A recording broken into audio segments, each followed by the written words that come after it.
This is a tutorial on the muscles of mastication. So the muscles of mastication are innervated by the trigeminal nerve, and they're innervated by the mandibular branch of the trigeminal nerve. So that's V3. So when you're testing the trigeminal nerve, you're testing muscles of mastication and facial sensation. So the muscles of mastication are innervated by the mandibular branch of the trigeminal nerve, whereas the muscles of facial expression are innervated by the facial nerve, cranial nerve 7. So the trigeminal nerve is cranial nerve number 5, and the muscles of mastication are innervated by V3, so the mandibular branch. And there are 4 muscles that you need to know which are involved in mastication: the temporalis, the masseter, the medial pterygoid, and the lateral pterygoid. So I'll begin by showing you the temporalis muscle, which is this muscle here, this big muscle which sits in the temporal fossa of the skull. So if I just show you the temporal fossa, you can see this indentation on the lateral aspect of the skull, and this is where the temporalis sits. And this muscle inserts, all the muscles of mastication insert onto the mandible, because the mandible is the bone that moves to cause mastication. It's the bone which is involved with chewing. So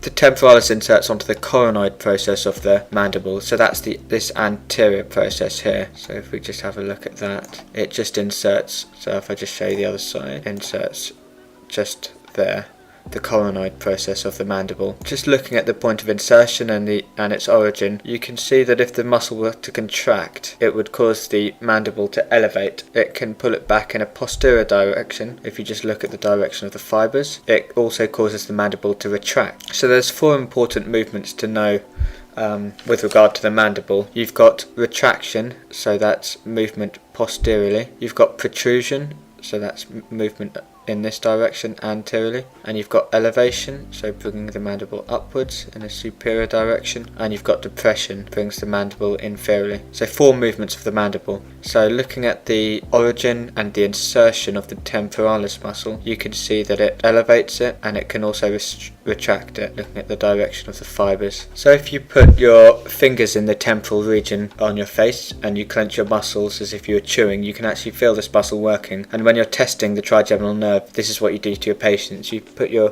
fingers in their temporal region and ask them to chew, grind their teeth, so you can feel this muscle working. So if I just bring back the muscle that I got rid of, this muscle here is the masseter, and this is another muscle involved in mastication. So this muscle actually has 2 parts. It's got a superficial part and a deep part, which isn't actually very clear on this model, but the deep part inserts a bit more posteriorly on the zygomatic arch, and the superficial part inserts more anteriorly on the zygomatic arch. So if you remember my tutorial on this skull, you've got this arch here, which is referred to as the zygomatic arch, and it's comprised of the zygomatic process of the maxilla and the zygomatic bone. So the masseter has 2 parts, the deep and superficial part, which originate on the zygomatic arch, and it inserts onto the lateral aspect of the lateral surface of the ramus of the mandible. So again, this is a muscle you can feel on yourself. If you put your fingers over the sort of angle of your mandible and clench your teeth together, you can feel this muscle working. So what this muscle does is it elevates and retracts the mandible. Sorry, it just elevates the mandible, doesn't retract the mandible. So the next 2 muscles of mastication are the pterygoid muscles. You've got the lateral and the medial pterygoid muscles. These muscles are called the pterygoid muscles because they insert onto the pterygoid process. So if you have watched the tutorials on the skull, bones of the skull, you'll remember that the pterygoid process is a process which extends downwards from the sphenoid bone, and the lateral and medial pterygoid muscles insert onto the lateral plate of the pterygoid process. So this is what I found a bit confusing. So the lateral pterygoid muscle is called the lateral pterygoid because it inserts onto the lateral surface of the lateral pterygoid plate. The medial pterygoid muscle is called the medial pterygoid because it inserts onto the medial surface of the lateral pterygoid plate. So I'll just show you this quickly. We've got the temporalis here, the masseter, and then if I remove the masseter, you can see there are some muscles that lie deep to the mandible. So if I just rotate it around, you can see right on the inside surface of the mandible that there are 2 muscles. Unfortunately, this model doesn't actually have the medial pterygoid muscles. So what we're looking at here is the lateral pterygoid muscles. If I just show you from the outside, you can see how they sit underneath the mandible on the interior surface. So just swing it around again.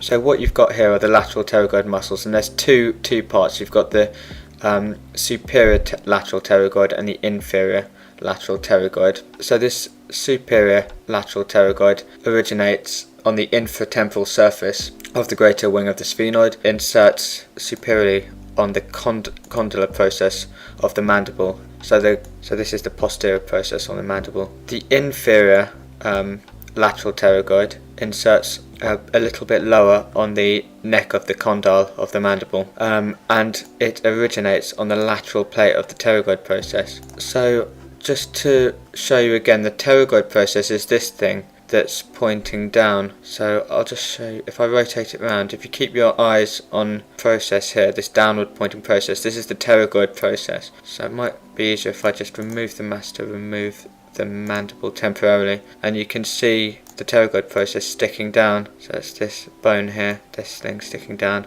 and you've got medial and lateral plates. So you've got this medial plate here, and you've got the lateral plate. So the pterygoid muscles insert onto the lateral plate, originate on the lateral plate, but the medial pterygoid, which isn't shown here, inserts on the medial surface, and the lateral pterygoid inserts on the lateral process. And this model isn't entirely accurate because this muscle isn't shown to be inserting on the lateral plate, but in reality it inserts on this lateral plate of the pterygoid process. If I just get the mandible back, inserts on the condyle of the mandible. So just to repeat that, you've got the pterygoid process here, which is a part of the sphenoid bone. You've got the lateral plate and the medial plate, but the confusing thing is that the medial pterygoid doesn't insert on the medial plate, which is this thing here. It actually inserts on the medial surface of the lateral pterygoid plate. It originates, and it inserts on the medial surface of the mandible. So that's the medial pterygoid muscle, which isn't shown here unfortunately, but that originates on the medial surface of the lateral pterygoid and inserts onto the medial surface of the angle of the mandible. So the lateral pterygoid has two heads, it's got two muscles, it's got the superior and inferior lateral pterygoid, and the superior lateral pterygoid joins with the capsule of the temporomandibular joint high up on the condyle of the mandible, and the inferior lateral pterygoid inserts on the neck of the condyle of the mandible. So those are the four muscles of mastication. You've got the temporalis, the masseter, which is this muscle here, and you've got the medial and lateral pterygoid muscles. The medial pterygoid muscles are involved in elevation and side-to-side movements of the mandible, and the lateral pterygoid is involved in protrusion and side-to-side movements of the mandible.